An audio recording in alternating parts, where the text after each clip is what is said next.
एक बार रहता था एक चालू व्यक्ति अशोक नाम का। कुछ भी किसी को भी बेचना उसकी कला थी। कोई जानवर ही क्यों ना हो, वह आगे वालों को विश्वास दिला देता था कि यह कोई अनोखी चीज है। बेचारे लोग उसकी बातों में आकर खरीद लेते थे। यही उसका कमाने का तरीका था। एक दिन अशोक की पत्नी ने अपने पति से कहा, आप कोई इज्जतदार काम क्यों नहीं करते? लोगों को धोखा देकर क्यों कमाते हो? अगर ऐसा ही करते रहोगे तो एक दिन आपको बहुत भुगतना पड़ेगा। अशोक ने पत्नी की बातों का ध्यान नहीं दिया। जल्दी से भोजन किया और घर से निकल गए, ये सोचते हुए कि अब वह और पैसे कहां से लाए। तभी उसने सुना क्वाक क्वाक। उसके सामने था एक बत्तख, जिसको देखते ही उसके दिमाग में एक विचार आया। चोरी छुपे उसने बत्तख को उठाया और फिर शहर की ओर निकल पड़ा। अब वह एक नया बलि का बकरा की खोज में था।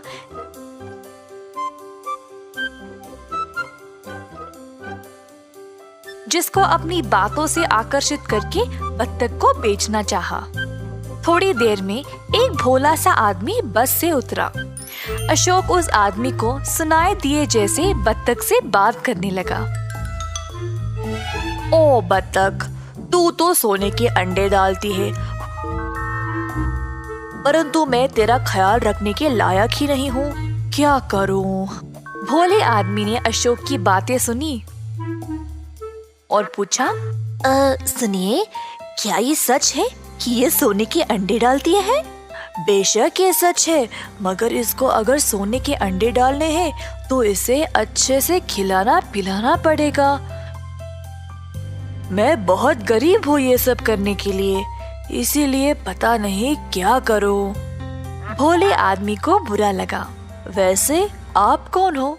इधर नए आए हो क्या? जी हाँ, मैं यहाँ काम ढूंढने आया हूँ। सच में? तो इस बत्तख को लो, ये सोने के अंडे देती है ना। मैं तो इसे नहीं पाल सकता, पर तुम इसकी देखभाल करके इसके अंडे भी ले सकते हो। फिर तुम अमीर बन जाओगे। चलो अब मैं काम ढूंढने निकलता हूँ। आप कितने दयालु हो, मैं उसको अवश्य ले लूंगा, पर इसके बदले आप ये थोड़े से पैसे ले लो मुझसे। भोले आदमी ने अशोक को अपना सारा पैसा दिया और चला गया। कई दिन बीत गए और अशोक के पैसे भी खत्म हो गए।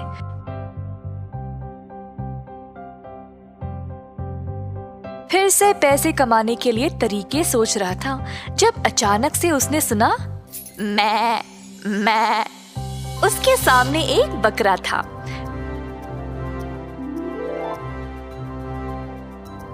फिर से चोरी छुपे बकरे को झपटा और शहर की ओर निकला अपनी चालें चलने।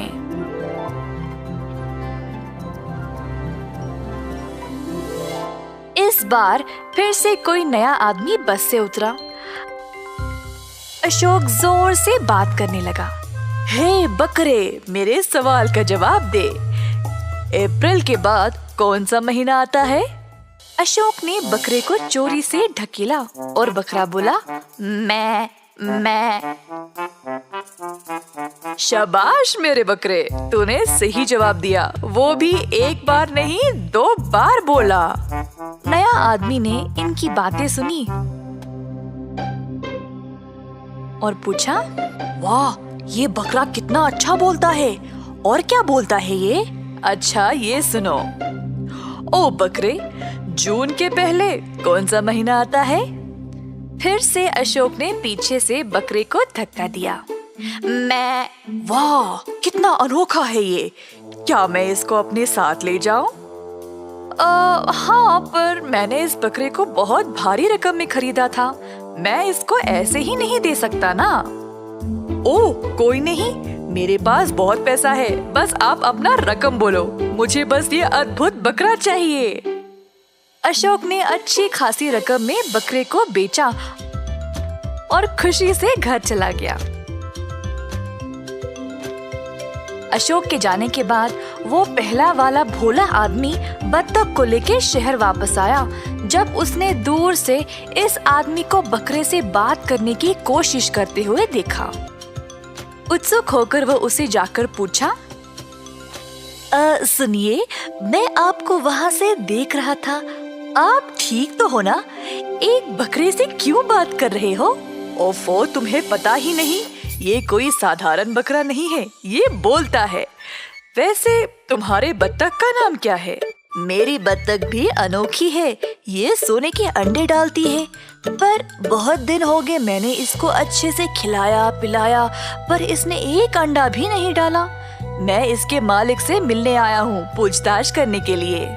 ओह, मुझे भी यही मसला है, मैं इस बकरे को बुलवाने की कोशिश कर रहा हूँ तब से, पर ये मैं के अलावा कुछ बोलता ही नहीं। चलो हम साथ में इस मसले को सुलझाते हैं। दोनों साथ चलने लगे। जब उन्होंने कुछ दूर अशोक को देखा, बकरे वाला आदमी ने अशोक को पुकारा। जब बत्तख वाले को भी पता चला कि एक ही इंसान ने उन दोनों को ये जानवरें बेचे थे, अशोक को सुनाई नहीं दिया और बस अपनी घर की ओर चलता रहा।